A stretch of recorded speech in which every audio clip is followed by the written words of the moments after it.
Hit the subscribe button so you don't miss the updates on the great writers we have coming up over the next few weeks. And if you want to see photos of the studio and the cocktails getting made, check out my Twitter, Facebook, and Instagram. And please leave a comment. I want to hear about the writers you want to hear on this show. I've been getting a lot of great booking ideas from you guys. Welcome to Dedicated with Doug Brunt. You have just gained access to an exclusive insider's look at the lives and works of some of your favorite authors, and hear conversations with the world's greatest writers as they discuss their writing lifestyle, creative process, latest work, and behind-the-scenes revelations. Welcome to Dedicated. I'm your host, Doug Brunt. Today we're talking with Douglas Murray, who has been described as one of the most important public intellectuals today. We've had some incredible talent on this show this season, including several Pulitzer Prize winners. No one is more brilliant than Douglas Murray. Among other books, he's the author of The Madness of Crowds, which was a huge bestseller, and most recently, The War on the West. Even his critics allow that, quote, Murray has made a valuable contribution to the battle of ideas. And we're lucky to have him here with us today. Douglas, welcome. Great to be with you. What a pleasure. So we have been corresponding about the cocktail choice today, and you offered three favorites. And on your list was my personal favorite. So we're going with that today, the Rye Manhattan. Absolutely. So and it has to be rye. Yeah, it's a little, bourbon sometimes a little too sweet, right? Exactly. Yeah. Exactly. I used to have no taste for bourbon in general until I discovered it can be a useful mixer for certain drinks. And an old-fashioned, but not for Manhattan. I think for Manhattan it has to be rye. So if you go straight, would it be you're more of a Scotch drinker? Yes, although I have a kind of limit. I used to drink good Scotch, and now I don't particularly care.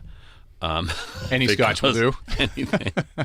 My late friend Christopher Hitchens used to say you should always designate a specific Scotch, because otherwise you'll just pour from a bucket behind the bar. and that can be true. So as a result, I usually say Johnny Walker Black Label. But I say it because I drink it with soda water these days. The older I've got, the less I can just drink it straight. So I tend to have it watered down with soda water. A little Scotch and soda. But you are actually making me, I should say, since we're on the subject of booze, you are making me break my only drinking rule. I was always told there were two rules of drinking.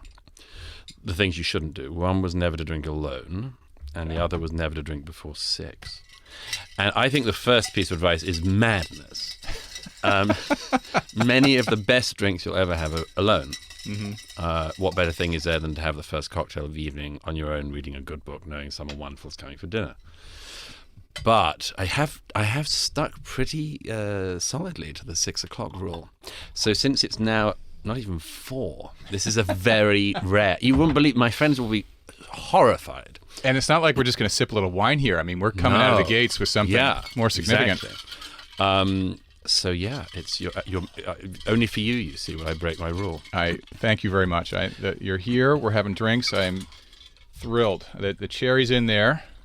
The cherry's the best bit. I had a friend who was staying with me in Manhattan recently, and from the UK, and we drank a lot of Manhattans. And he said to a friend when he got back to England, he said, "It's such an amazing drink because the whole thing is alcoholic, and then you get to the end, thank you, and there's a cherry, and you think, oh, some goodness, and that's got alcohol filled in it as well. So there's just nothing that's not alcohol." The bourbon infused cherry. Well, cheers. It's great to see you. Very good health. Cheers. That's good. That is good. I think the key with the Manhattan is getting the right sweet vermouth. Absolutely. That's a good one.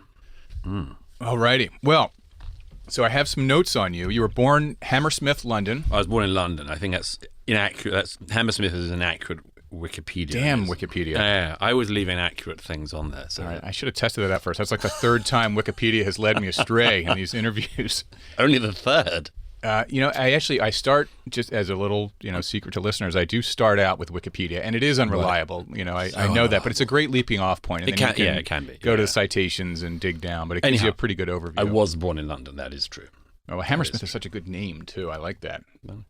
Well, let's find out if the rest of what I learned from Wikipedia is accurate. Your mother was a school teacher, and your father was a civil servant. That is true. Yes. And I read that your father speaks Gaelic. That's right. Gaelic, as we would call it. Gaelic is the Irish one. Gaelic is the Scots one. Okay. There aren't many Gaelic speakers left. Maybe a couple of 100,000. Well, I looked that up. Can you speak any? I can count to 10 in Gaelic. Can you give us to 3? Because I'm dying to know what it sounds like. Unyatria is 1, 2, 3. Unyatria. Kia kogoch naijek. That's all the way to 10. That's it. So I looked it up. There are 57,000 fluent speakers Is of that Gaelic. all now? That's Really? it. And 87,000 can speak some. So you're in rare company already. Gosh. It's one of those languages that's sort of dying because it's very, very complicated. Well, where would you go to learn it? They've tried to revive it, as people often do with dying languages. And it's sort of hopeless in a way because the letters, there's so many silent letters and things like that. But it is actually a very poetic language. There are lovely words in it. Like there's actually a word for being watched over during your sleep. That's kind of nice. Things like that. Yeah. The same thing with Welsh. There's sort of kenning words that sum up a thing. All right, last request for Gaelic speaking, but what is the word for being watched over in your sleep? I can't remember. I wish I could. I need it. Right. It sounds so poetic and beautiful. I want to know that. So then you go on to Magdalen College. Am I saying that the right way? Magdalen College. Magdalen. Magdalen. It's spelt Magdalen, pronounced Magdalen. It's a trick to discover outsiders. So that happened to me. I was embarrassed by that exact thing. I was like, I was over in Berkeley Square, and they're like, It's Barclay Square, you moron. Like, yeah, but the other way, it happens the other way around. You know, Brits come to America and go, the University of Berkeley in California. So, Magdalen College, founded 1458. Before my time, but yeah. Yeah, I was over there one summer. I was doing a graduate program, international business. So I stayed at Balliol, which is even older. It was 12 something. Yeah, I think they all sort of argue about who's the oldest. It's such a magical place to be. I remember walking into the Bodleian Library and just, for an American where a building 75 years old is something, old. Over there, it's just unbelievable. Yeah, Oxford is very beautiful. I was very lucky to be there. So at 19, you write what will become your first published work, which is a biography of Lord Alfred Douglas, which none other than Christopher Hitchens described as masterly. So at 19, you're out of the gates in the publishing world. That's right. That's how I got to know Christopher. And he reviewed that book in the New York Review of Books. And it was published by Hodder in the UK, and Miramax Books in the US.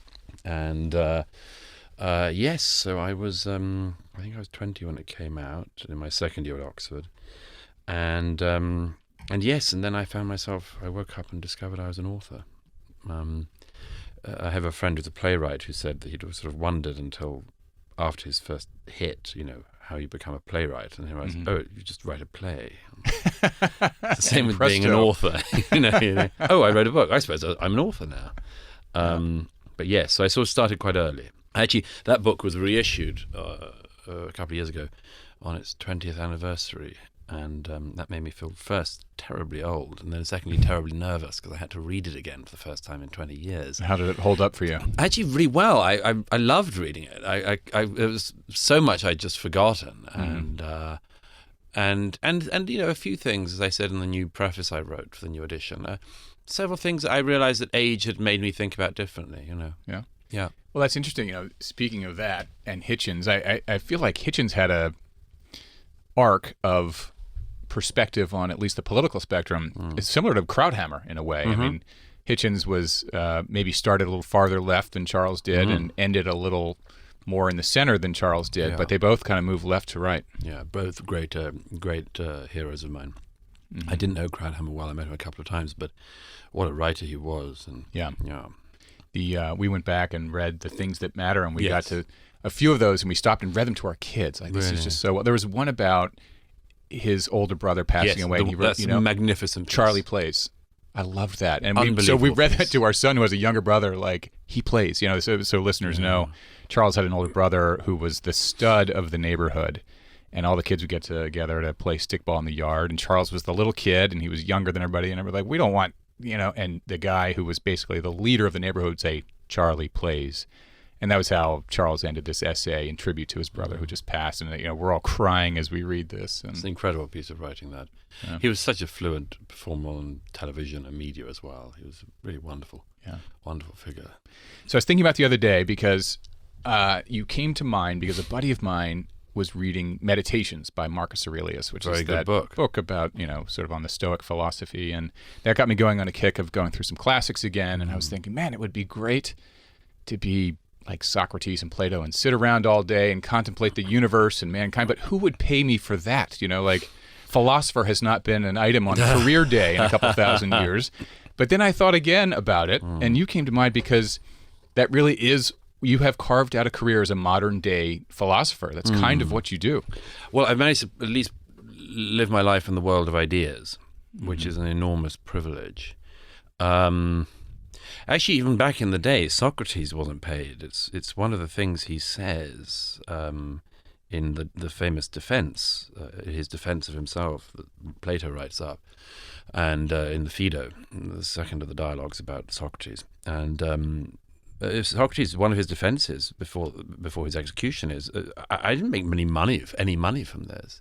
If I'd have been a cynical person wishing to lead people astray, I'd have been charging every time I debated and discussed ideas with people, but I never did. And you can ask anyone in Athens and they'll know.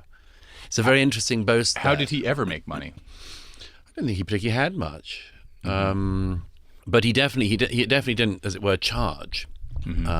For tutoring services even? No, I mean, he just played with ideas. And the thing in our own day that's well, there are two things that are hardest. One is to be able to make money and think, since it's possible clearly to make money and not think. We all know that. And the second one is to have what Wilde famously described once as the ability to play gracefully with ideas, and that seems to be a sort of dying art. That one does worry me. There are very few people around who one can disagree with and discuss amicably with, and I think it's to all of our detriment that that's the case, actually. Yeah, I want to ask you about that in a bit. I think of the famous Gore Vidal, William F. Buckley debates and things like. Not that that was exactly amicable, but I want to get to that later in a bit. So you are making money as a thinker and a writer and a expresser of ideas, and so I was just in the last few weeks, knowing this was coming up, reading around some of your work, and I just wanted to pick one at random to discuss with you a bit.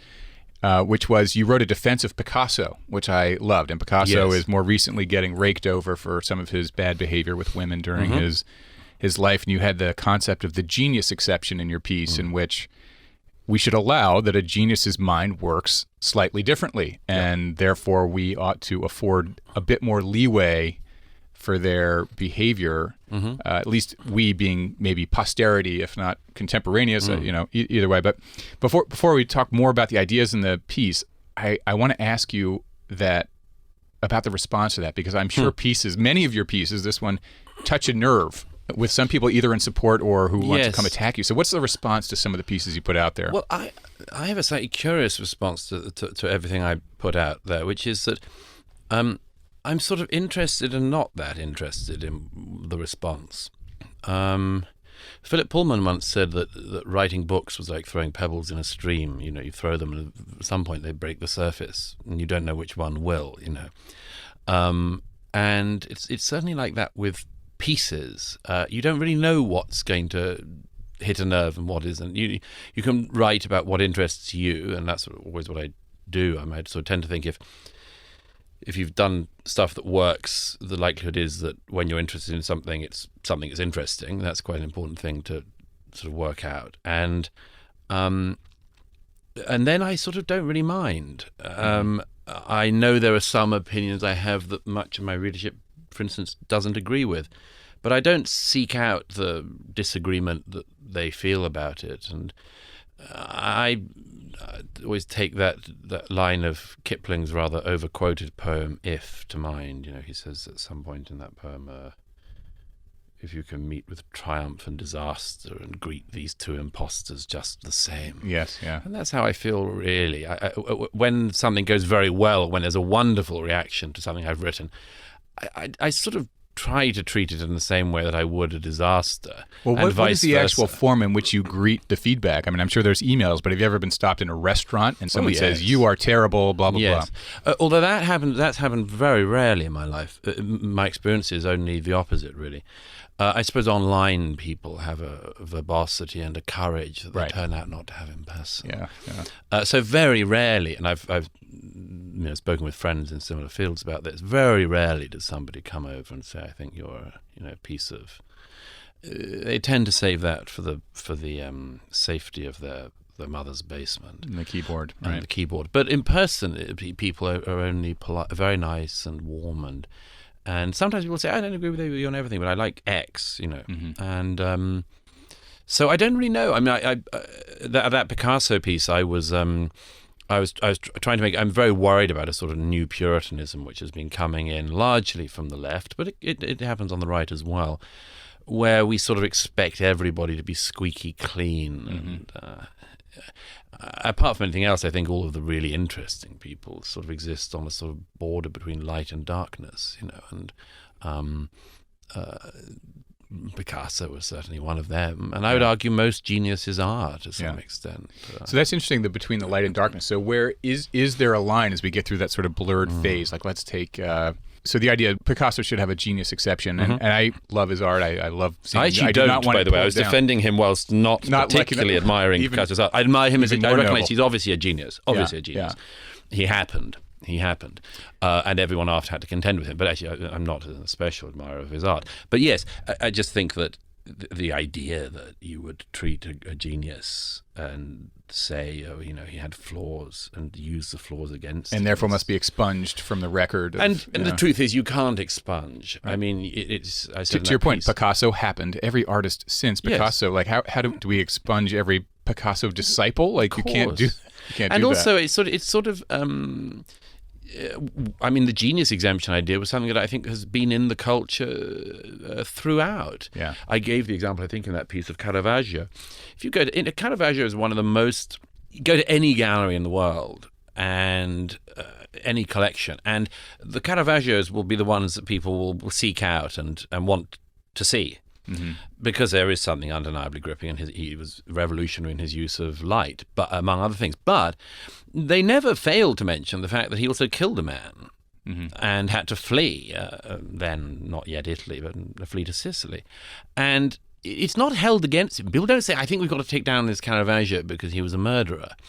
In actual fact, it's always sort of been used as a sort of plus for Caravaggio. I don't happen to think that murdering a man is a particular plus, but it is regarded as being a sort of, as additional darkness here. Right. So it is something we sort of have built in, and I just don't like all the prudishness and the prurience that's become part of our day, and everybody in the past has to be as we think we should be today. And I don't particularly like what we think we should be today, and I certainly don't want to apply these standards retrospectively.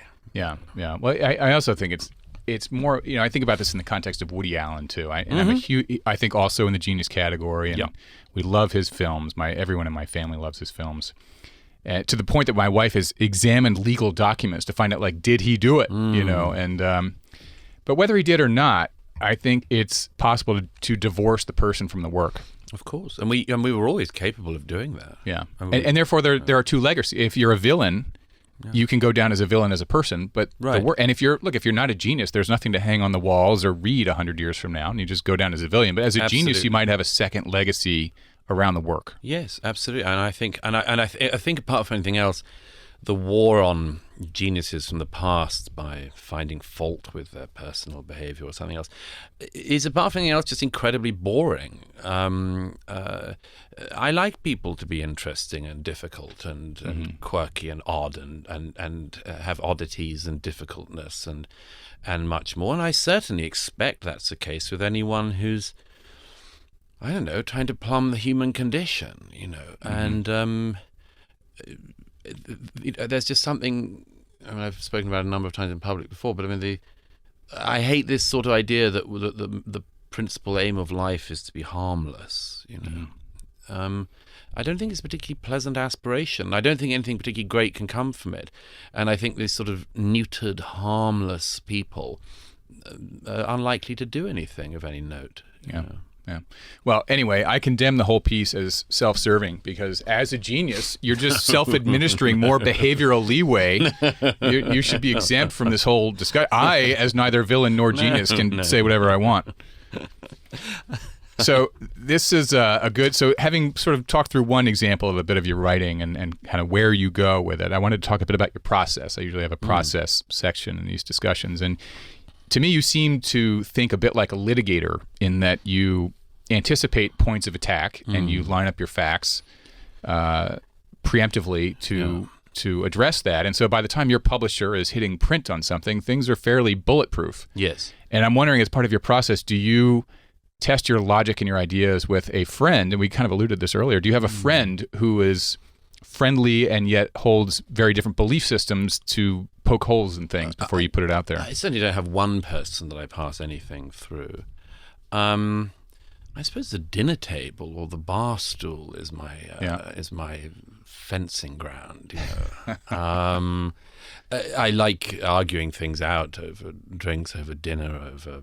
Is there a regular cast of characters in these scenarios? No, it rotates all the time, and generally it's very agreeable. And I find that there are people in Britain, like in America, who are sort of nervous about having any interesting discussions, and those people are much to be avoided. The people who want to sort of talk about how they got there. That's one of my bugbears, is people who tell you their travel arrangements. I want to get into the stuff. I was always told when I was growing up, the two things you don't talk about in polite society are basically God and politics. I thought, well, what else are you meant to talk about? Right. Like the weather? I mean, of course, that's the British answer. Right. Yes, of course, the weather. I don't think that's enough for the dinner table. So I find myself wherever I am arguing, but also listening. I mean, well, how often does it? So we, as you may suspect, we delve into these areas, and every once in a while, it does take a bad turn. It just didn't go. People did not keep it in the friendly way. It touched a nerve for someone who then kind of lost their mind a little. Yeah, that can happen. It's only happened, I think, once to me since I've been in New York. There was a woman who sort of went completely crazy at dinner, and we had an argument about immigration at the southern border, and she just couldn't deal with it and literally started sort of screaming and then ran out. I thought it was hilarious. And my hosts were absolutely horrified.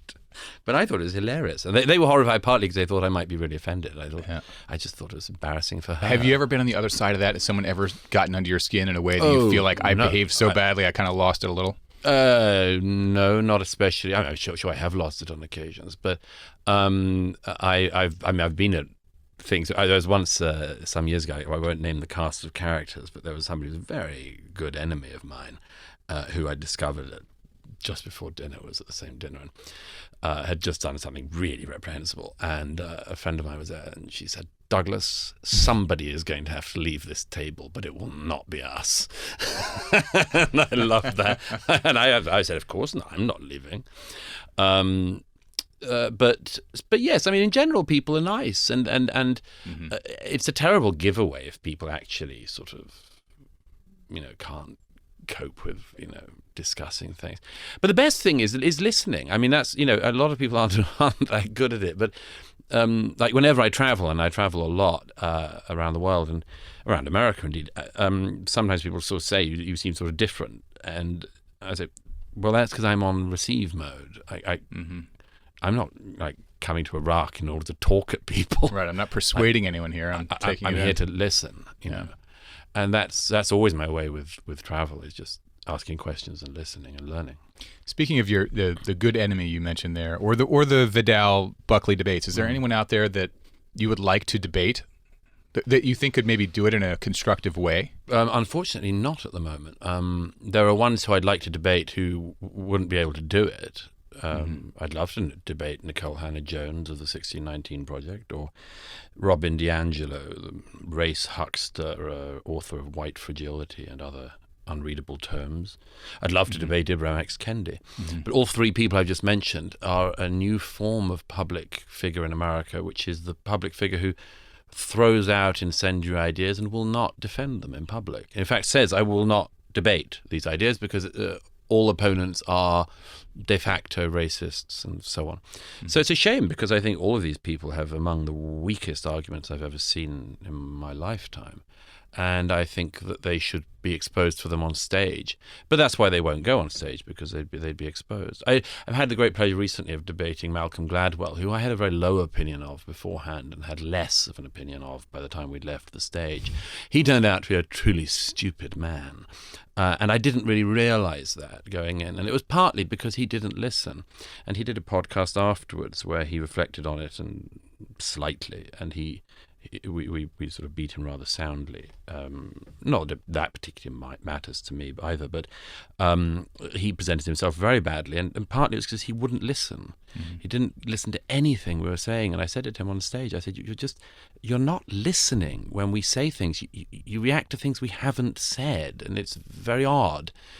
But I find that people like him, I mean, he was being paid very well on that occasion, which is why I think he turned up. But where can I find this debate? It's called the Monk Debate, one of the Toronto Monk Debates, which is MUNK. It's online, it was Matt Taibbi and me against Malcolm Gladwell and Michelle Goldberg of the New York Times, who performed. Was there a specific topic? It was about the mainstream media, okay. Whether or not you could trust it. And my side was simply arguing that you shouldn't. You should still absorb it, but you can't trust it in the way that it seems we might have hoped. The evidence is against them. I don't know how they defended that. Well, I rather thought that they lost historically badly because, first of all, they presented themselves very badly, argued very badly, behaved disingenuously and dishonestly on stage, and also were wrong. And that's a terrible combination. Right. That adds up to a loss. Yeah. But yes, so there are lots of people I'd like to debate, but I find they sort of don't show up. There are some people. What about I don't know. I mean, you and Rachel Maddow probably have a different worldview. She might also be an Oxford or a Cambridge person or something like that. I think she spent a bit of time at one of them, if I remember. Yeah, so she's smart. Yeah, well, it doesn't necessarily mean I've met plenty of dim people from these places, but I think she's an act. I don't think she's a real ideas person. I mean, it's just an act. She has a shtick where she sits in front of the monitor and reads out and cries sometimes when it's good for ratings. And I don't think it's a real ideas person by any means. I mean, an ideas person would be willing to contend with their opponent's views at their strongest. Mm-hmm. They wouldn't create straw man arguments. They wouldn't just assume their opponents were evil. I had a late friend, a great philosopher, Roger Scruton, who made many great insights in his life, but one of them was that there is a right-left divide that is of some significance still, which is that although there are differences, there are people who this certainly doesn't apply to. And broadly speaking, people on the right tend to think that people on the left are wrong. Mm-hmm. But people on the left believe that people on the right are evil. Yeah. And that is a very hard... I would find it very hard to sit down opposite somebody I actually thought was evil. So maybe they do actually think that, and therefore they can't debate or discuss, because if they mark up, evil comes in and wins. Well, and it just kills debate. I mean, claiming the moral high ground and leveling accusations of evil. Yeah. There's no constructive conversation that can follow that. So getting on the process thing, just a couple more there before we dive into some of your stuff, especially on your new book, The War on the West, which I loved. I'm wondering how you spend your time. So you work also at the Post. So you're doing regular writing. I write 4 columns a week. 4 columns a week. So how do you spend your time? Like going back to Socrates, I picture him, throwing on the toga and going for long walks of just quiet thinking. Like not even, because writing is too specific an application of thought. Like I do schedule quiet time to just think open-endedly. I do certainly try to find time for that. The best way for me is reading. I mean, I find that a day where I haven't read, I don't just mean articles and the newspapers, which you have to read, but I mean I need to set a time. I try to set aside time every day to read books, history, anything, meditations by Marcus Aurelius. Often it's reading backwards. I mean, reading something that from the past. There's a big gap I haven't read. Sometimes it's something new that I really want to read. Often it's something in a completely different area. I was at a book launch last night. My friend Lawrence Krauss, a science writer, and he's got a new book out about the things that science doesn't know, like the questions that it hasn't got answers to yet. The undiscovered territory. It's a very interesting subject. So I try to make sure I spend a couple of hours. How much fiction do you read? As much as I can, but I'm very picky. With fiction, I tend to really only want to read books I'm sure are masterpieces. I'm sure we've had some of them on this show. Jennifer Egan and Amor Towles and Well, a long list. Are there any titles that jump out to you in the fiction territory lately? Have you been so much of it is not new because of the amount of time I read very slowly, and so I'm very bitter if I'm recommended a novel of some length and it's not good. Mm-hmm. And history does the sieving and the sifting, of course. Right. So I can be confident of books up to about 50 years ago that they're actually good. Yeah. If they've lasted. With novels, it's tricky with new ones. There are a couple of modern writers I read everything by when they come out, but mainly I actually read classics. But I do love. There are certain periods in your life when it's harder to read fiction. I don't know if you find this, but when one's incredibly literal, and you read the first sentence, you go, "No, he didn't." And then there's other times when you're so fed up with the factual, the sort of precision of that, and you think, I need a story. I agree with you. It's got to be good. Someone was just saying, we're going to live another 40 years. I'm going to read, 12 novels a year. So I've got, basically 500 novels left in my life. Like, it's going to have to be a good one for me to pick it up and get through it. But I love the idea that you're a slow reader too. And I think, so for example, our third grader came home the other day and he said, so-and-so read Harry Potter in 2 days. He's such a fast. I'm like, ask him to name 3 things that happen in the book. He won't be able to do it. Like, it's not about reading fast. Read slowly, understand it. That's right. So I think another part of your process, just having gotten to know you a bit and read some of your work, you are a real student of history. Yes. Yes, I try to be. Yeah, I think that's such an important part of context for the present day and just general knowledge. It's so important to. Well, the best thing about reading history and knowing history, and I've always also had a habit of having friends who are much older than me. One problem of which is you go to more funerals than you otherwise would. But I've always sought out, not particularly consciously, but just friends who are older and who know things I don't know and who've lived through things I haven't lived through, and so on. I can never understand why more people don't do it. But one of the things that it does, like with reading history, is it does put your present alarms into some context. I mean, there is such a hysteria, particularly in modern America, about current events. Things have never been so bad, know, and you mean, you want to bet? I mean, everything was. Consider just basic things like putting food on the table. Yeah. We take it for granted. In fact, not just for granted, it's a right to have food on the table. You go back to 2 generations, for many people alive, only 1.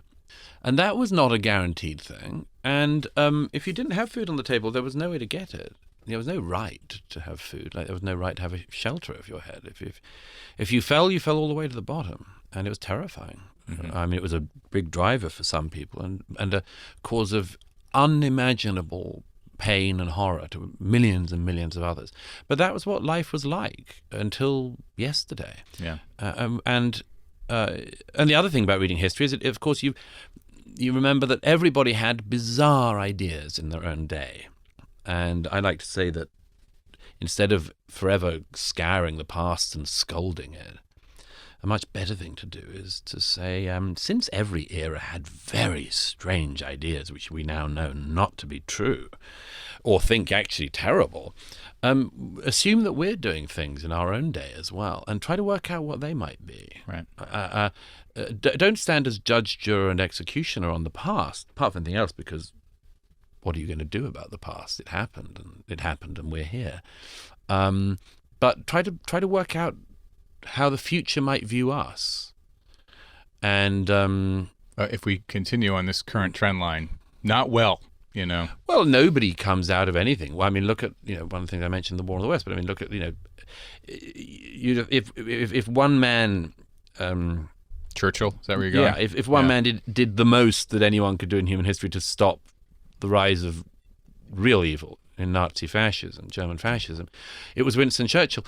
But, today people are saying, well, he got this wrong, and in the middle of World War II he should have done this, and he did this instead, and he made this mistake, and, or he drank too much, or whatever it is. And you think, wow, if you're going to think that, if you're going to treat the past by such standards, wow, are we going to be looked down on? I mean, what a luxury to treat it with such standards, too. Absolutely. I mean, my gosh.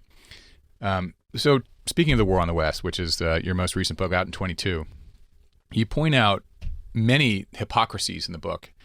And I wanted to ask you about a couple of them. So your writing is so bulletproof that you can't catch you in a moment of hypocrisy. It's like he said this here, but check out that on page whatever. That doesn't happen. But you find that in a number of cases around the world. And I just want to ask you one at random. There's this French intellectual who was accused and maybe was a pedophile. And I'll probably butcher the name. Michel Foucault. So as a result of your publication, and you point out in the book, at that time there was really no criticism of him because his viewpoint on his cultural, political viewpoints sort of aligned with folks in a way that he was not taking any incoming for his recommendation that we lower the age of consent to 12. Yeah. So since publication, has anyone rounded back to some of these points of hypocrisy that you find in the book and said, hey, Douglas pointed this out, maybe, let's take another look? No, not at all. Because they won't do it with their gods. It's the same with Marx. I pointed out in the book, Marx is, fantastically racist, not just by the standards of his time, but by any standards. Think of all the people who've been done over in recent years for having views on race that differ from ours in 2022, 2023. And, Mr. Jefferson, Washington, all the founding fathers. None of them had views on race as reprehensible as those of Karl Marx. But, statues have actually gone up to Karl Marx in recent years in free countries, and to Engels. And the letters between Marx and Engels, for instance, are filled with, the N-word of, using Jew as a demeaning, a term of attack, and much more. And I mentioned this, and I haven't. All I've found is a few left-wing Marxists saying, he was a man of his time, to which I've quite enjoyed saying. Right. Oh, like Thomas Jefferson. Like Thomas Jefferson, yeah, exactly. And as for Foucault is a very important figure. Intellectuals always risk overstating the significance of intellectuals because they wouldn't they? But Foucault really was very influential, and he's still one of the most cited figures on thesis papers in America across all disciplines. And that's because he, among his theories, was a sort of theory of power being the single most important lens through which to look at everything. And he does this particularly in his history of sexuality and his work on prisons and the like. But the point is, I think that Foucault's, a very talented figure, but obviously wrong, or at least reductive, in that most people in their lives are motivated, in my experience, by love, actually, love of family, love of loved ones, love of country, and much more. I don't think it is a struggle for power that motivates most people, but Foucault did think that, and that's the basis of much of the modern social justice movements and others, is to locate where power is and take it, and as if it's a sort of finite quantity, and I can take 50% of your power and have it to myself, and so on. But yes, I pointed out that Foucault, who's again, he did a lot of things that we wouldn't approve of now. But then just before I wrote The War on the West, it came out that in France, there's another contemporary and friend of Foucault's, testified to him abusing underage boys in North Africa, which has a sort of colonialist tinge to it as well as a paedophilic one. And, any other figure, you would have thought it would dent their posthumous reputation a bit, at least. And it's had no dent on Foucault. In fact, the fourth volume, the previously unpublished volume of his History of Sexuality, came out after these revelations. Mm-hmm. I would have thought that if, it had turned out that William F. Buckley Jr. or any other prominent conservative of the last 100 years had done anything like this, the books would be pulled from the shelves. Yeah. Rightly or wrongly, the books would be pulled from the shelves. They would become entirely cancelled. It's always interesting to do that turnabout of how would this be treated if it were, someone from the other side of the aisle. You talked about slavery quite a bit in the book. You mentioned it in the context of Marx, where it's in his printed, it's in his, it's not hard to find. It's there. You present the discussion of slavery in an interesting way, because you not only put it in the context of history going back thousands of years, but you also talk about present day. And I was stunned to read in your book that at present time in the world, there are 40 million people living under slavery. I was shocked to hear that. Yeah, I've met some in my travels across Africa and the Middle East. Met people who were born as slaves. It's a pretty horrifying thing to consider. I mentioned that, yes, that's far more than the slaves around at the height of the transatlantic slave trade, for instance. Right. I mean, maybe 11 to 12 million people were put across the Atlantic at the height of the transatlantic slave trade. About 18 million went east to the Arab slave trade, where the men were castrated so they couldn't reproduce. But all that together is less than the number of slaves in the world today. And I pointed out, not to absolve anyone of historic sins or anything else, but just to say, among other things, let's understand the full context of this. Let's not allow this context collapse that we've been seeing, particularly about American history in recent years. And also, let's work out seriously and genuinely what is a good use of our time.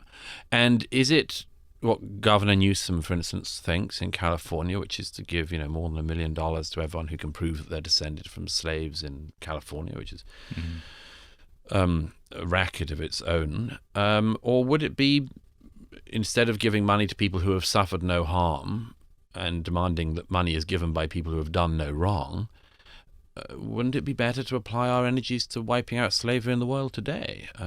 That would seem to me to be a much better and more ethical use of our time. But since I pointed this out, I'm pleased that a number of people have picked this up and have sort of run with this. And I notice it's getting more traction and more notice.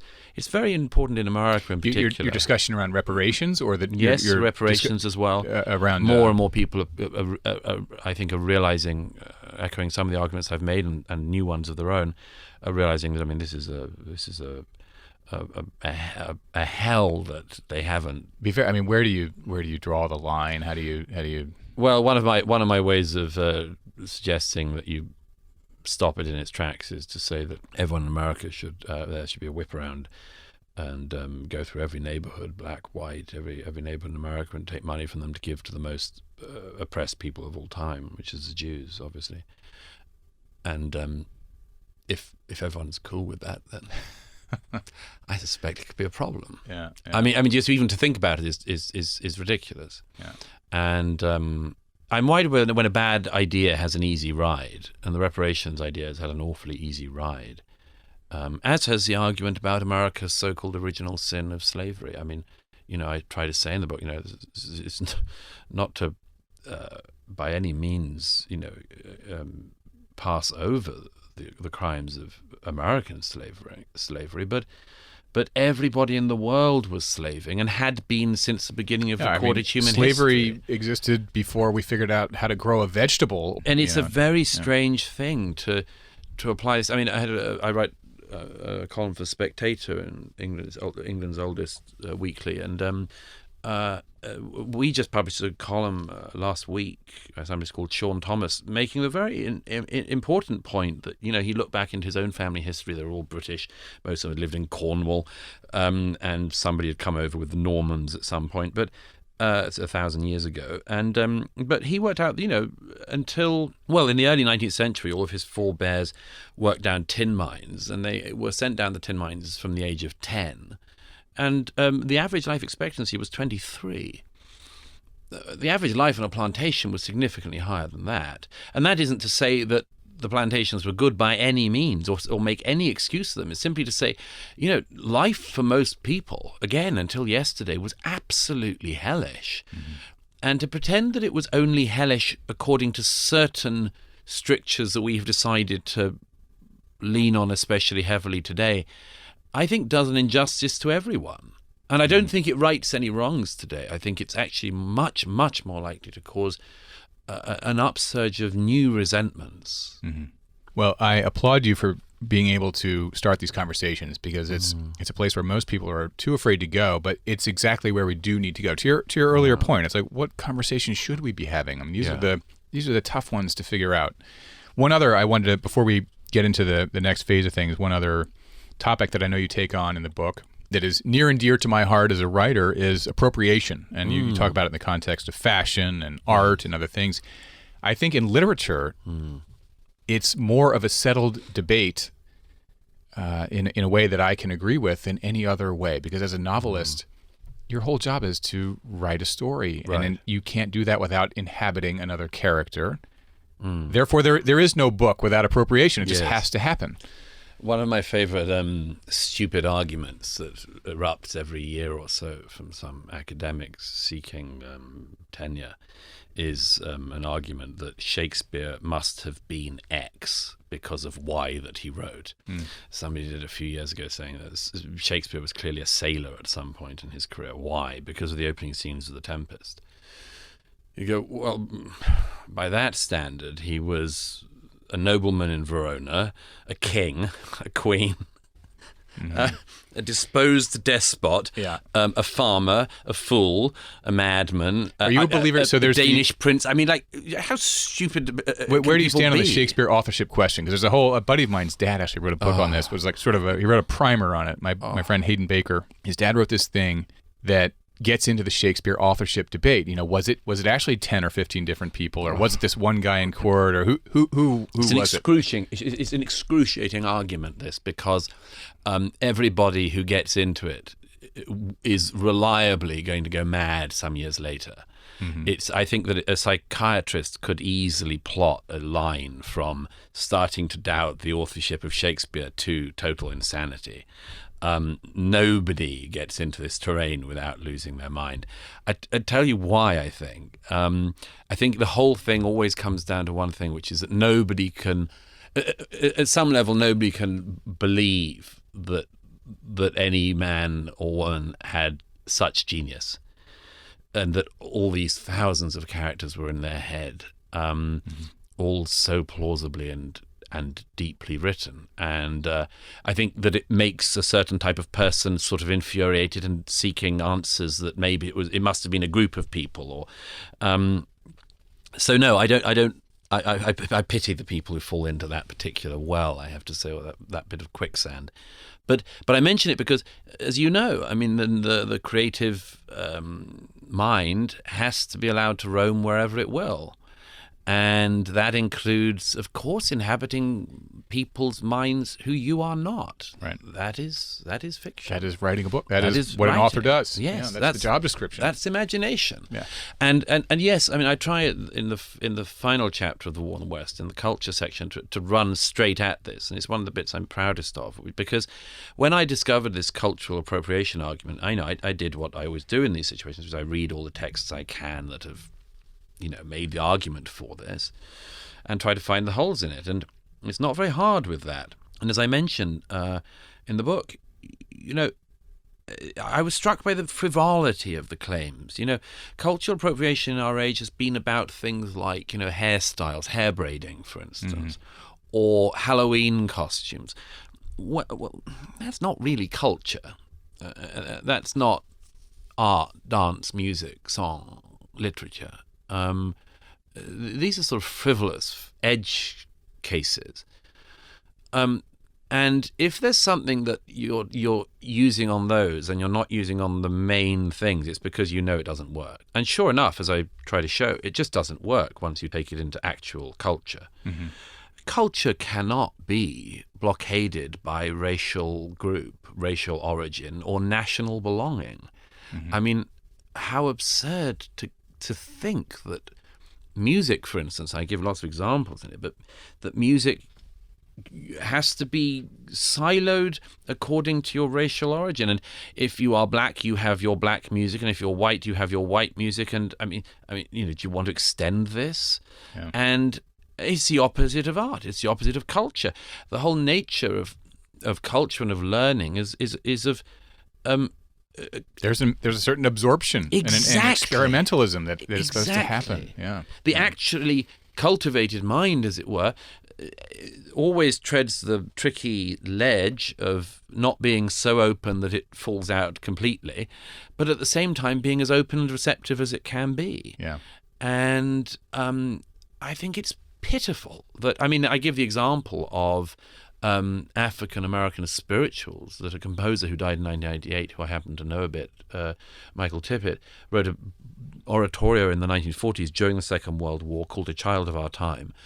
it slightly copies the structure of the Bach Passions, and where Bach uses Lutheran chorales, which the audience would have joined in with in his own day in his own church in Germany, or what's now Germany. Michael Tippett uses these spirituals, and it's a description basically of Kristallnacht and of when the world is falling into the nightmare of World War II. And at the crucial moments, he uses these African American spirituals, and they have such power in the work. Mm-hmm. Now, in recent years, people have said, in America in particular, the work as a whole is unperformable because he culturally appropriated the music.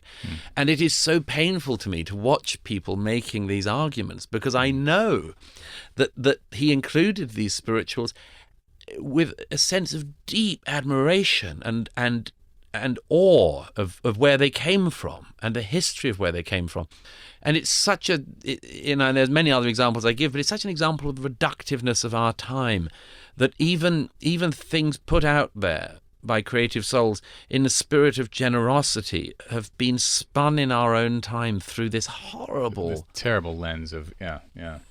Well, I am proud to say that I do think that literature is on the leading edge of getting this appropriation debate to land in the right place. And then from there, in a sense, the market will work it out. Like if you or I wanted to write the definitive book about the American slave experience, it's like, oh, I think Colson Whitehead's going to do that better than you and I are. But it doesn't mean we can't write a book that has slavery as a thread in the book and have it be meaningful. See, I don't even agree with that. I think I fundamentally disagree with the fact that there are certain insights which are unsurpassable because of something you were born with. I mean, the great gay novel could be written by somebody who isn't gay. You know, the great life of women could be written by a man. I think Colson or a gay man would go through a 30-year experience of life of absorbing things that would give him insights that. But so might anyone else. So might anyone else. I believe. I don't think that experiences are untransmissible, and if they are, we're in trouble. If you can't transmit an idea across cultural or other boundaries, then what's the point of anything? That's a good point, because I have actually said at dinner parties where these kinds of things come up, like, you know, in order to pass legislation or opine on the homeless problem, I don't have to have been a homeless person. Right. You know, I can have ideas about that without having had that experience. So also, somebody who has been homeless might not be capable of doing it as well as somebody who hasn't been, if they want to capture it in a book. I'm not saying that it's inevitable, but I think the idea that things, as I say, are not transmissible across these boundaries is very, very worrying, and we have accepted it in certain cases, and I think we shouldn't. I think a great poem about womanhood or motherhood or something could be written by a man. I don't see why not. Yeah, I'm not going to take on Colson in the in his department, but sure, I get your point. We're going to take a short break, and we'll be right back. One last question on the not only your book, The War on the West, but the sort of objective of it and our current state. So the book came out in 2022. And returning to your idea of the pendulum effect, so our culture has sort of swung way out on this pendulum of many of the sort of ideas from, you know, whether it's far left or far right, whatever. We're sort of way out there in a couple of cultural threads. Since the publication of your book, do you feel the pendulum has either arrested or started to come down? Just because, as a few examples, you know, all the defund police thing have largely been refunded, or Bud Light is getting annihilated right now. That's true. So, where is the pendulum? I mentioned in my previous book, in The Madness of Crowds, that my aim with that book was to jump over every idiotic taboo of our time and detonate them in the hope that other people would join me in pogo sticking across the minefield. And my experience is that as a self-appointed part-time minesweeper, more and more people tread in all the time. Yeah. And that's as I want it to be. Funnily enough, some people are incredibly protective of terrain that they've trodden on. And I'm not at all. I always say that I want this rubbish to be out of the way, and I want as many people as possible to be clearing it from our path, because I want myself and I want everyone else to actually get on with the stuff we should be getting on with in our lives, whatever that is. We should get rid of this bracken and these sets of mines and bollards that have been thrown in front of us all in recent years. So I'm always delighted. I mean, the madness of crowds, the things I addressed there to do with gender nonsense and a lot of other things, I've found, that train has been massively populated since I wrote that book in 2018 or so. And I'm just thrilled, I sort of move on. And I'm hoping the same thing will continue to happen with the arguments I made in the War on the West. Certainly some of them I've seen picked up more widely. Certainly, one of my self-appointed tasks is to make it easier for other people to tread into the same terrain. And I noticed that. Like I was doing something the other week with my friend Vivek Ramaswamy, who's running for president at the moment. He's actually sort of got a few percents in the polls, but he's he's taken up quite a lot of the arguments I made in that book, and I'm just thrilled. And he said to me, "I don't mind. I use this argument you make." I said, "I'm absolutely thrilled that you are. I don't have a copyright on it, and I don't want to. I'm not the only person arguing what I think." And so I think it's definitely got easier, and that's wonderful, because my hope is good. I can move on and get on with other things I want to do. A more fractured media space makes it easier for it as well. If there's not only 3 places to go, with lots of tight controls on those. That's true. Things. But I mean, the reception of the War on the West, for instance. I mean, Joe Scarborough interviewed me for his morning show, and we had a very constructive, 15-minute conversation, which was genuine. And the same with Bill Maher. And there were others who of the people I think of as being available and open for real discussion and tackling difficult issues, who've shown themselves more than willing to do that, and I'm just always thrilled when that's the case. Well, that is encouraging. With you and a few others bravely going to these third rail places, it becomes less scary for others to do that. And I encourage people, do it. It's much more. You'll get much better friends. You have a much more interesting dinner party for sure. You'll have a much better life. All right. So before we you'll get to drink Manhattans at 3 in the afternoon. Well, that's right. In fact, I might have to top mine up here a little bit. Before we go to the lightning round, I did have one bone to pick with you on the War on the West, and so the listeners know I was reading a advanced copy of the War on the West, so an uncorrected proof, which can have typos in it. And so I was reading through it, and I came across the word maths. Sorry. Yeah, my gosh. Yeah, and so that's one of the ones I've had to learn not to say. Yeah. Oh, all right. So I thought I might have some persuasion to do here. I'm glad you're already there, because so listeners know it was math with an S in the context of dealing with numbers. Like he doesn't understand simple maths, and I thought, oh well, there's a typo. And then I got to my 5th one of those in a row, and I thought, well, clearly no one's going to make this same mistake 5 times in a row. Something's going on here. So I looked it up, and it turns out the British say maths. We say maths where Americans say math. So I've now learned to say math in the same way as you've learned to say Magdalene. Oh, good. I had a whole argument ready to go here. Like, my God. I'm not contesting that one. I mean, it's very hard. It's physically hard to say it. Someone with a lisp, it's like hell. Diabolical. Absolutely hell. Yeah. No, I'm willing to offer that one up. Okay, good. Yeah. Okay. So one of the points of my argument was going to be the percentage of book sales in the English language, North America versus UK. You're a big star over here between your print and your TV work. You must be selling more books here in North America. I sell more in the US than anywhere else. Yeah. Which is great. I mean, it's obviously a market that's 5 times bigger than that of the UK. But I'm really here because this is also the centre where everything's happening at the moment. The UK and most other English-speaking countries certainly are sort of all downstream from American culture now in a way that is unarguable. We know America sneezes and we catch the same cold, and in that case, you ought to be at the centre of the problem, in my view. Yeah. It's much more interesting, and it's much more likely you can help, with some of the radiation therapy that's needed. All right. Well, I feel very, very happy about the maths thing. Not to belabor that too much. Did you correct it in time for the paperback release?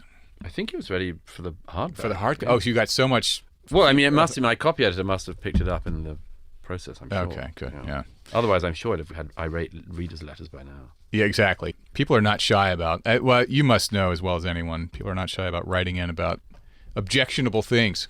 Oh, my favorite one is if you get a stinker over a review. I mean, that doesn't matter so much anymore. It used to really matter, as you know, if you got badly reviewed, because that used to be the main way of selling books, was reviews.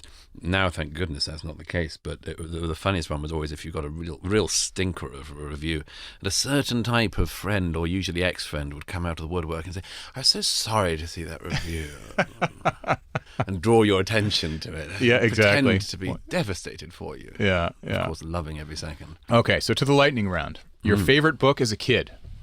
Gosh, well, how old? Under 14.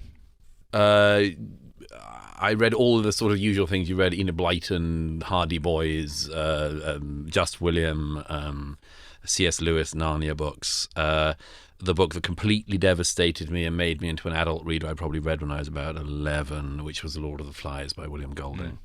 And that was the book where I realized I was catapulted into being an adult reader, in that something happened that I just had. All children's literature relies on the idea that essentially the parents come back, order is restored, justice occurs. And adult fiction, like the adult world, of course, is that people disappear and do not return, and bad things happen and are not made up for, and injustice occurs and is not righted. And I remember after I read The Lord of the Flies, I was in shock for days. I can still remember the feeling, absolutely amazed that as everyone who's read the book will know, that this terrible thing happens and then it ends. Yeah. And then I sort of traced the beginning of adulthood to then. That's funny you say. I haven't thought about that book in years, but that was a traumatizing book to read. It's really the first traumatizing book that we all read. Yeah. And I read it earlier than I should have done. Yeah, 11 is young for that one. I think I was. My elder brother was reading it, so I then inevitably read it as soon as possible. Yeah. And but that's. Yeah, it was also the first book that gave me the idea that books are dangerous, which is a great discovery, of course, and it's one of the ways in which you become a reader. Yeah. Book or books you're reading now? Well, I just started this Lawrence Krauss book on things that we don't know in the scientific realm. I always have multiple books on the go, so I'm also reading Duff Cooper's biography of Talleyrand, which came out many, many years ago.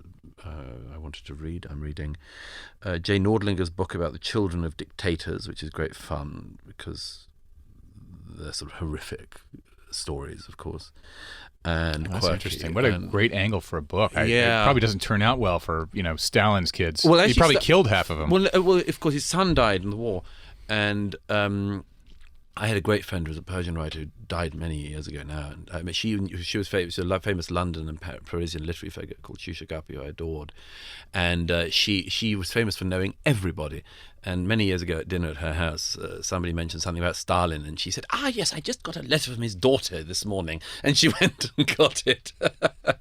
And yes, it covers Stalin, his daughter, and everybody else. But so I'm reading that, and that's very interesting. And I'm reading Mike Ignatiev's most recent book. I sort of lost touch with his output some years ago. And do you go in sequence, or are you reading multiple books at a time? I all the time reading multiple books. He's written a very, very beautiful book about the constellations of philosophy, effectively. I tend to go on recommendations and on things that seize me. And things that seize me happen at certain moments. I think, oh my gosh, I have to have that. I have to read that now. Mm-hmm. And who knows what makes it happen? But just certain books, you think, I need to read that now. Mm-hmm. I'm in the mood for that. I try never to read books as if it was homework. Right. How about a book or several books to recommend to listeners who want to smarten up on history, particularly the kind of history books that can put the present day in context, in a useful context? My favorites are... I think histories of revolutions are always really very, very useful. There's a wonderful biography by one of my great heroes, Stefan Zweig. He was a wonderful novelist and short story writer, but also a wonderful historical biographer. And his biography of Marie Antoinette is fantastic, and it's like a novel. I mean, it's unputdownable, and that's a magnificent book. I think actually Stefan Zweig's memoir is the greatest memoir of the 20th century, The World of Yesterday, Die Welt von Gestern, which he published just before committing suicide in South America during the war. In 1943, he fled Vienna, and his books were burned and everything. And anyway, his book, The World of Yesterday, is the greatest memoir I can ever recommend. And how the world can really change about your ears. There's a very good book that came out a couple of years ago by a female author from Britain whose name is escaping me at the moment, about Petrograd in 1917, and it's all first-hand accounts of the revolution. That's really interesting. And so all of those books, and my favourite, if for people with shorter attention spans than a book can provide, C.S. Lewis's sermon given at the University Church in Oxford in October 1940 about how we should view the present day is one of the greatest things to read. I've quoted it quite a lot in recent years, but he describes how the situation is not optimal at the moment, which is a great example of British understatement. But he says, but the situation never was optimal. Mm-hmm. And he says if mankind had put off the search for beauty and truth until such a time as the conditions were optimal, then the search would never have begun. And I think that is an incredibly important thought for people to have now, which is don't wait for the situation to be optimal before you do whatever it is you should do with your life. Like, start it today, because the situation will not be optimal ever.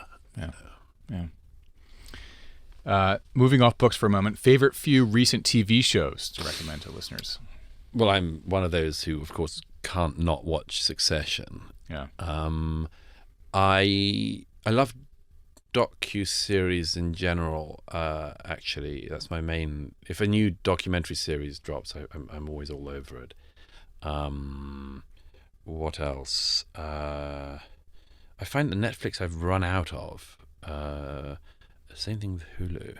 Got to the bottom of Netflix. Yeah, and I don't understand. Maybe you do. Why is it that the certain things have now been both a documentary series and also a fictionalized series, like the Anna Delvey thing, and the same thing with the Theranos woman and the Elizabeth. There are 3 or 4 versions of these big things, and some are real and some are like a little dramatized. And the same thing with, or completely dramatized. The same thing with the guy who did WeWork. Right. There was that crazy lawyer in South Carolina who killed his kid and wife. There are a number of things that came out. And it's very strange. You get these things where you have such interest in it that you do a docudrama and also a documentary series.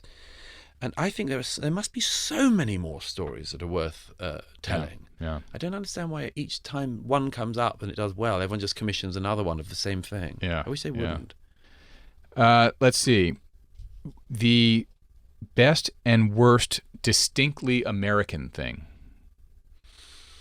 Best thing, and you might think this is hopelessly naive and an unbelievable expression of my honeymoon-like love with America, but it isn't, is genuine pleasure in the success of others.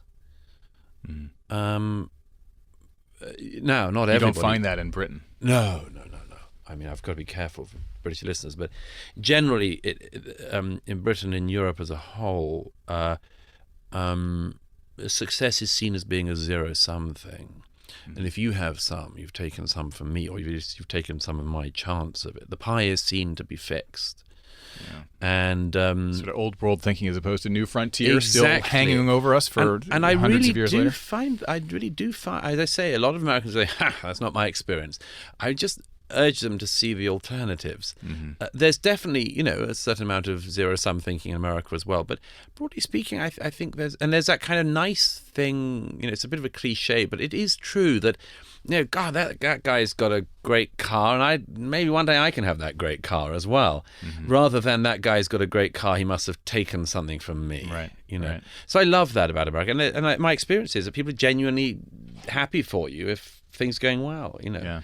It's interesting. I never observed that specifically, but maybe that's because I've grown up around it, sort of take it to be true. That's a sort of level of of appreciation for other success. I mean, what I do observe and am more aware of is the sort of comeback story that, when someone has fallen and get back up, that I recognize for sure. Yes. Worst thing, I think it's not too flippant. The phrase, "Are you still working on that?" I hate that so much. Yeah. I don't believe that. I slightly look down on people who think about or like food too much. I think it's a bad sign. Oh, you mean this in the context of a restaurant as opposed to a book or something? No, it's a restaurant or any dinner. Yeah. Anything to do with food. Are you still working on that?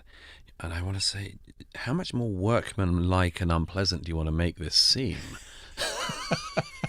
It has hitherto struck me as being quite a nice dish.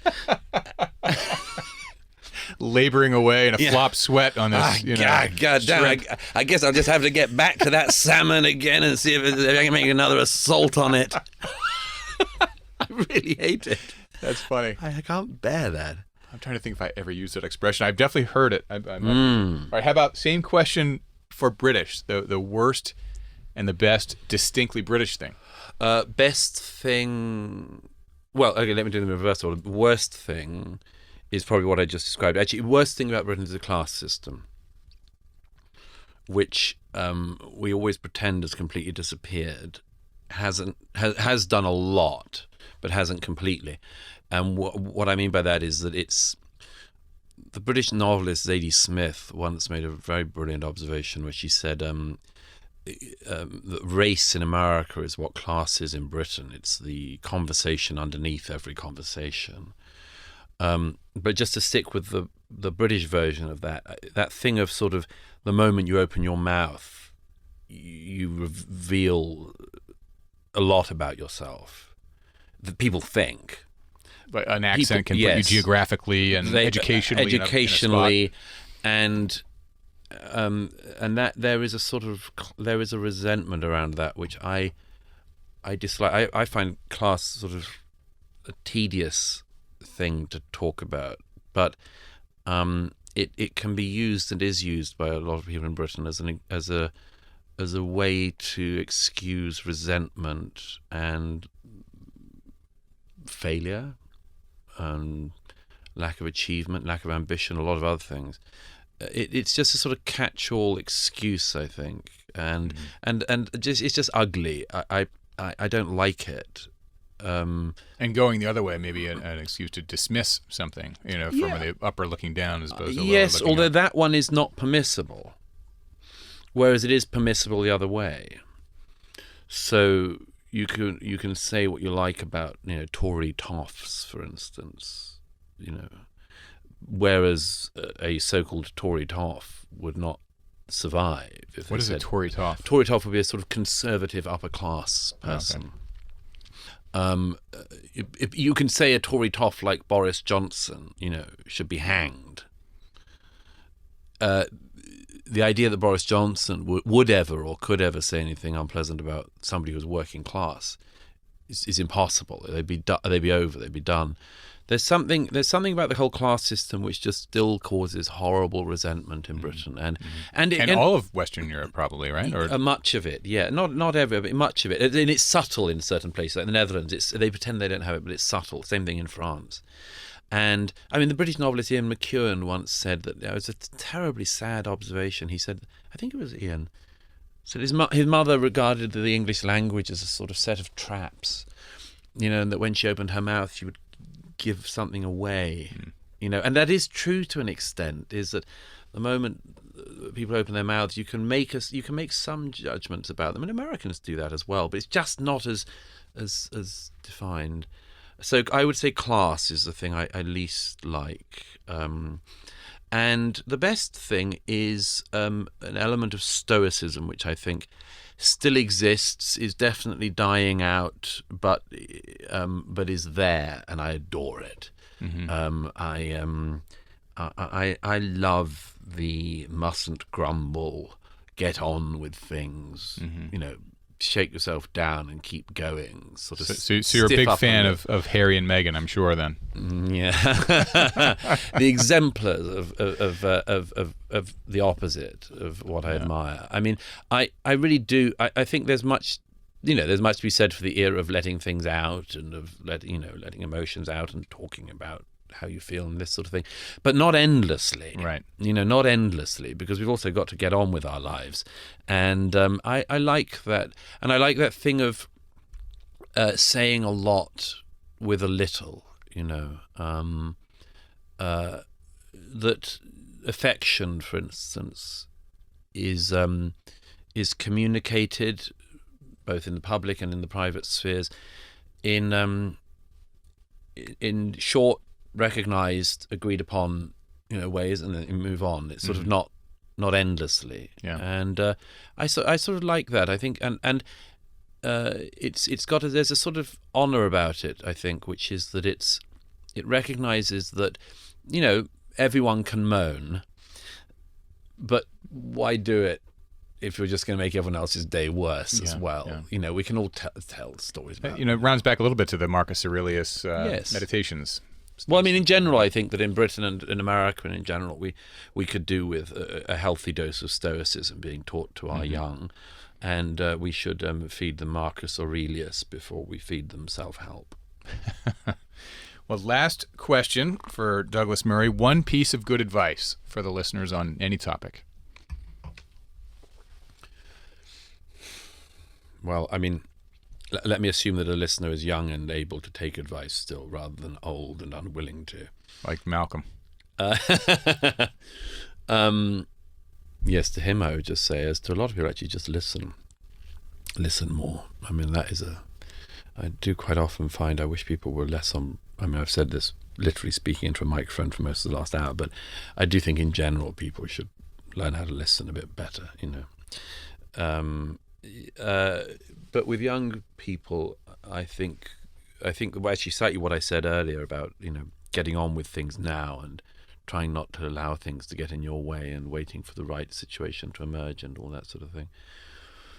But the other is actually I think it's very, very important that people do in life what they are passionate about but also good at, and that people aim towards it and have an idea of life and try and just run towards it. And the worst that'll happen is that you'll miss, The best that'll happen is you get there. But for that, I think you have to have an idea of what to use a phrase you don't hear much these days, what a life well lived is. It's something I think about a lot. And I think that people should think on that at an early stage and try to make sure, as I've tried to make sure in my life, that you end up living the life you meant to live. Yeah. And there's a very sad line in Philip Larkin, the poet laureate of sadness. But he one of his poems, I think it's Afternoons, refers to a couple who obviously is sort of not very well off, long married couple somewhere in Middle England. He refers to the photograph album labelled Our Wedding on the shelf, and he says something is pushing them to the edge of their own lives. And I've always found that an incredibly haunting line. So I would say don't be pushed to the edge of your own life, Yeah, and maybe the best that happens is you end up somewhere even better than what you were aiming for. Who knows what you discover? Just you got off your butt at least. Absolutely. Yeah. And don't blame other people, and don't find excuses and things like that. No, nobody's got time.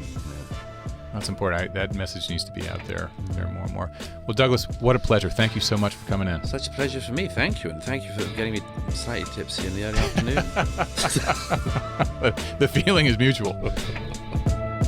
If you enjoyed this podcast, please download, rate, subscribe, write a comment. Let me know the authors you want to hear from. I read all the comments. Thank you.